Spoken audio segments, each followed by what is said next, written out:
안녕하세요. 오늘의 사연 시작하겠습니다.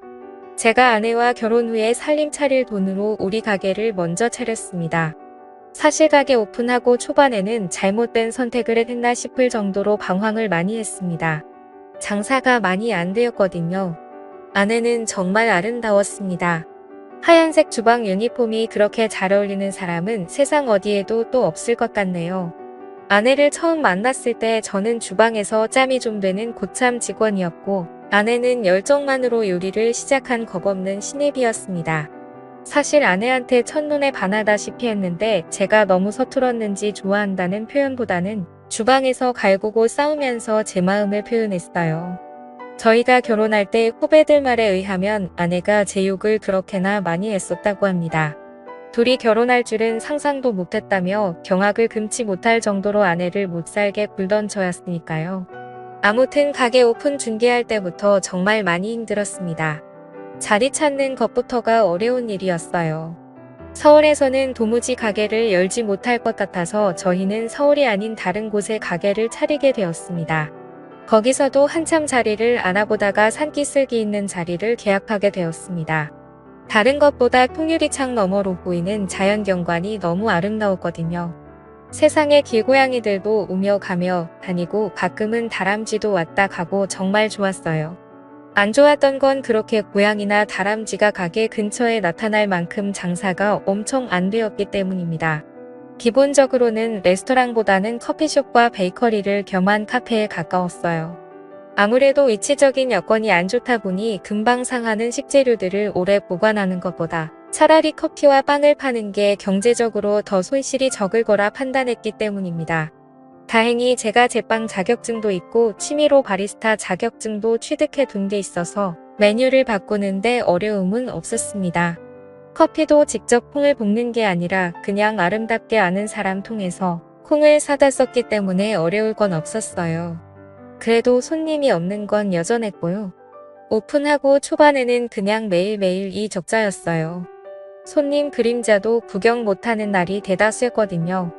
그런데 제가 일하던 레스토랑의 그 유명 셰프님께서 제가 가게를 차렸다는 소식을 듣고 가게에 격려차 방문을 해주셨습니다. 아직도 개인적으로 너무 감사함을 느낄 정도로 신세를 졌다고 생각합니다. 그분이 자기 인터넷 페이지에 저희 가게를 소개해준 덕분에 그 사진을 보고 손님들이 하나 둘씩 가게를 찾아왔기 때문입니다. 저와 아내를 매료시킨 자연경관은 여타 다른 손님들에게도 똑같이 작용했나 봅니다. 그렇게 제 가게는 순식간에 입소문을 타게 되었고 그 뒤로부터는 손님도 붐비기 시작했어요. 자리 때문에 가게를 워낙 저렴하게 얻었기 때문에 빈 공간을 늘리는 게 아쉬워서 매일매일 빵 만드는데 도와주느라 지루한 아내를 위해서 점심과 저녁 메뉴를 추가해서 아내가 요리도 할 수 있는 여건을 만들어줬습니다. 집안 사고 가게를 차리기 잘했다는 생각이 들 정도로 엄청 바빴습니다. 하지만 그만큼 돈도 많이 벌었고요. 저는 아무래도 빵만 만들면 되다 보니까 아침에 웬만한 거 다 준비해두면 그 이후로는 사람 하나 쓰는 게 편해서 사람을 쓰기 시작했어요. 아내는 점심 저녁 음식을 만들어야 하는 이 가게에 매몰될 수밖에 없었고요. 그렇습니다. 잠시나마 성공에 심취해서 제가 거만해졌던 거예요. 일에 시달리는 아내를 지켜보지 못했습니다. 그저 예전보다 돈을 훨씬 더 잘 벌게 된 제 자신에 심취해서 그 이후로는 제가 무슨 성공한 사업가라도 된 것처럼 인맥 관리한다고 밖으로 쏟아내는 게 일이었어요. 아내는 그런 저를 보고도 묵묵히 자리를 지켜줬습니다. 아내가 과로로 쓰러진 건 조금 지나서의 일입니다. 주방을 정기적으로 청소하기로 한 날이었는데 그날은 제가 뭐 그렇게 기분이 좋았는지 직원들 데리고 회식하겠다고 청소는 나중에 하자고 고집을 부렸어요. 음식점의 기본은 깨끗한 주방인데 솔직히 그날은 그냥 술이 마시고 싶었나 봅니다. 아내는 끝까지 청소를 해야 한다는 입장이었고 저는 놀 때 놀고 일할 때는 일하는 거라며 고집을 부려 혼자서라도 청소를 하겠다던 아내를 뒤로 하고 저는 직원들과 근처 삼겹살집으로 향했어요. 한참 노래방에서 밤새 술 마시고 놀며 회식을 즐기고 있는데 직원 중에 한 명이 사모님한테 전화가 왔다고 말해줬어요. 늦게 온다고 잔소리나 하려나 보다 하고 저는 안 받는다 전화를 무시하고 신나게 놀았고요. 새벽 한참 때가 돼서 얼큰한 몸을 이끌고 집에 돌아왔는데 청소 끝내고 돌아와 있어야 할 아내가 집에 없더라고요. 제가 고집부린 걸로 삐져서 친정에라도 갔는가 보다 하고 올라오는 술 기운을 이기지 못해 저는 그냥 잠에 들었습니다. 아내가 잘못된 걸 알게 된 건 그 다음 날 술이 덜 깬 상태로 다급한 직원의 전화를 받고 나서였어요. 청소에도 혼자서 주방일에 시달리던 아내가 혼자서 주방을 청소하다가 과로로 쓰러진 겁니다. 과로로 인한 급성 뇌경색이었고 이미 아내를 발견했을 때는 손 쓸 방도가 없었어요. 그렇게 아내를 떠나보냈습니다. 그때가 돼서 반성을 해봐야 이미 늦은 뒤였어요. 저 때문에 아내가 그렇게 되었다는 생각에 가게도 내팽개쳐두고 혼자서 방황을 많이 했습니다. 아내를 떠나보내는 그날의 친정에서 장인 장모님이며 처제까지 와서는 제 멱살을 주고 흔드는데 아무 말도 하지 못하고 눈물밖에 보일 수가 없었습니다. 그렇게 반년 정도를 가게 문도 열지 않고 방황을 했습니다. 아내를 잃은 슬픔과 그 책임이 저에게 있다는 사실에 정말 힘겨웠어요. 하지만 이렇게 사는 내 모습을 본다면 아내가 과연 좋아할까 하는 생각이 들었습니다. 그리고 아내와 제가 함께 이룬 꿈이었던 저의 가게를 끝까지 지켜내는 게 제가 해야 할 일이라는 생각이 들었습니다. 그리고 다시 가게를 열었어요. 반년이라는 공백은 굉장히 길었습니다. 오랫동안 호흡을 맞춰온 직원들은 이미 새로운 일터를 찾아 저를 떠난 뒤였고 저 혼자서 가게를 꾸려 나가야 했습니다. 어려운 건 없었어요. 자리를 비웠던 시간만큼 손님도 떨어졌고 저는 제가 늘 하던 대로 아침에 일찍 나가 빵을 굽고 점심과 저녁에는 아내가 짜놓은 메뉴대로 음식을 하면 되었거든요. 저도 요리를 하던 사람이기 때문에 아내만큼은 아니지만 어느 정도의 맛을 낼 수는 있었습니다. 다시 가게를 열었다는 소식에 감사하게도 그동안 자주 와주던 단골 손님들은 시간을 내서 가게를 찾아와 주었습니다. 아내의 소식을 들었다며 건네는 심심한 위로도 듣고 가끔씩은 자주 오겠다며 저를 응원해줬어요. 이렇게 소소하게 장사를 하며 가게를 이어나고 있던 어느 날 아내가 있을 때는 가게의 시그니처 메뉴라고 해도 무방한 봉골레 파스타가 제가 음식을 하기 시작한 이후로는 판매량이 급감했다는 걸 깨닫게 되었어요. 얼굴을 트고 지내는 단골 손님들한테 혹시 저의 봉골레 파스타가 아내의 것과 다른 게 있냐는 질문을 했는데 그들에게서 하나같이 여전히 맛있지만 평소에 즐겨 먹던 그 맛이 아니라서 생각보다 손이 가지 않는다는 말을 들었습니다. 아내와 메뉴를 만들며 레시피를 같이 짰는데 뭐가 그렇게 다른가 하는 생각이 들어서 그 자리에서 제가 시식을 해봤습니다. 그런데 역시나 아내와 같이 메뉴를 구상할 때 하던 대로 똑같이 음식을 했는데 아내가 해주던 그 맛이 아니었던 거예요. 아내와 같이 구상한 메뉴이기도 하고 그동안 가게에서도 잘 팔리던 메뉴였기 때문에 맛이 달라졌다고 한들 메뉴에서 빼고 싶지는 않았습니다. 여전히 단골이 적은 장사를 하게 되었지만 그 맛을 내지 못하는 상황에 주문은 거의 없는 거나 마찬가지였어요. 어느 날 평소와 같이 새벽 일찍 출근해 혼자 분주하게 주방을 오가며 빵을 만들고 있던 어느 날이었습니다. 오픈 시간이 아직도 한참 남았는데도 불구하고 밖에서 누군가 문을 두드리는 소리가 나서 나가봤어요. 깜짝 놀랐습니다. 아내가 살아 돌아온 줄 알았어요. 문 앞에 서 있던 건 아내가 아니라 아내의 여동생 처제였습니다.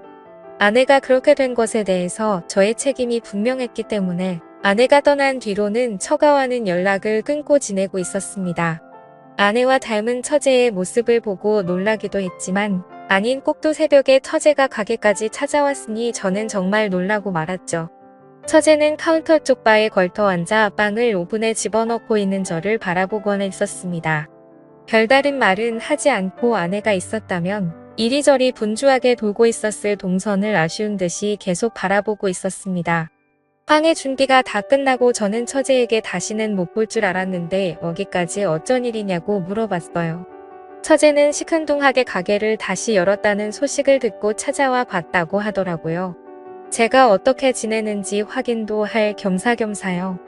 연락은 하지 않았지만 장인 장모님도 걱정을 많이 했는데 이제 이겨내고 잘 지내는 것 같아서 보기 좋다는 말을 해주더라고요. 혼자서 계속 가게를 기웃거리던 처제에게 새벽부터 와서 빈속일 텐데 먹고 싶은 거 있으면 말하라고 했어요. 처제는 저에게 봉골레 파스타를 해달라고 하더라고요. 아내가 제일 자신 있어 하는 메뉴란 걸 알았는지 의외의 부탁에 적잖이 당황했습니다. 이윽고 저는 요리를 끝내 처제의 앞에 접시를 올려주었습니다. 처제는 한술 아내의 요리를 따라 한 저희 음식을 맛보고는 이게 아니라는 말을 하더라고요. 그러더니 아내가 입던 앞치마를 메고 주방으로 들어갔습니다. 그리고는 제 앞에 봉골레 파스타를 한 접시 내왔어요. 아내가 담은 것과 비교하면 엄청 서툰 플레이팅이었지만 그 맛은 아내가 만들어주던 그 맛 그대로였습니다. 저는 깜짝 놀랐어요. 처제한테 이건 아내의 맛이라고 어떻게 재현해낸 건지 알고 싶다고 솔직하게 말을 걸었습니다. 처제는 조용히 저를 주방으로 부르더니 처음부터 끝까지 모든 걸 보여줬습니다. 화이트 와인을 넣은 뒤 바지락이 열을 받아 입을 벌리기 전에 타이밍이 가장 중요한 단계라고 설명해 주더군요. 뚜껑을 열었을 때 입을 열지 않은 바지락은 직접 벌려서 꺼내주는 한이 있어도 뚜껑을 여는 시간만큼은 정확하게 맞추는 게 관건이라고 했어요. 그리고 파스타를 볶다가 올리브 오일을 얼마나 넣어야 하는지, 어느 타이밍에 넣어야 하는지 그런 세세한 부분을 전부 다 알려줬습니다. 간단한 순서 몇 가지만 바꿨을 뿐인데 저도 아내가 만들던 그 맛을 금세 재현해내고 말았습니다. 처제는 아내가 자기가 해준 봉골레 파스타를 먹고부터 요리 인생이 시작되었다고 봐도 무방하다며 자랑처럼 이야기했습니다. 그리고 이 봉골레 파스타는 오래전부터 두 사람이 만들어낸 비밀의 결정체라고 봐도 무방한 거였지요. 그리고 처제는 제 가게를 찾아온 이유에 대해서도 말해줬습니다. 인터넷에서 가게가 다시 오픈했다는 소식을 받고 그리고 봉골레 파스타가 늘 먹던 맛이 나지 않는다는 어떤 사람이 올린 게시물도 봤다고 합니다. 형부 때문에 언니를 잃게 된 걸 생각하면 용서할 수 없지만 언니의 인생이라고 봐도 무방할 이 가게에서 언니가 만들던 음식이 이젠 더 이상 맛이 없다는 말을 보는 게 더 참을 수 없는 일이었다고 하네요.